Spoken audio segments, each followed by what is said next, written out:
இந்த அதிசயம் இந்த 18 படியில் நேராக ஏறினால் 18வது படியில் நடந்துடும். டக்குன்னு இப்படி கையை வச்சீங்கன்னு வச்சுங்க, சுழிமுனை ஓடிக்கிட்டு இருக்காங்க. இதே 5 செகண்ட் தான் ஓடும். கடன் மேல ஏறுறீங்க, அப்படியே ஒரு இடத்துல தனியா நிக்கிறீங்க, டக்குன்னு இந்த கையை சேர்க்கிறீங்க. சேர்த்த உடனே ஐயப்பா எனக்கு இது வேணும், அவ்வளவுதான். ஒரே வரம். என்ன வேணா கேளுங்க, என்ன வேணா கேளுங்க. பில்கேட்ஸ் ஆகணும் கூட கேட்டுவாங்க, இல்ல ரத்தன் டாட்டாவே நான் ஆகணும்னு கூட கேட்டுவாங்க. என்ன வேணா கேளுங்க, உங்களுக்கு கொடுத்தே தீர்வார் ஐயப்பன்.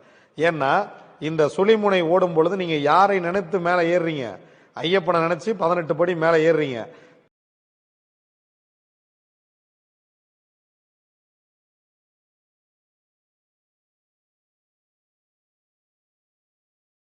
பதினெட்டாம் படி தாண்டி பகவான்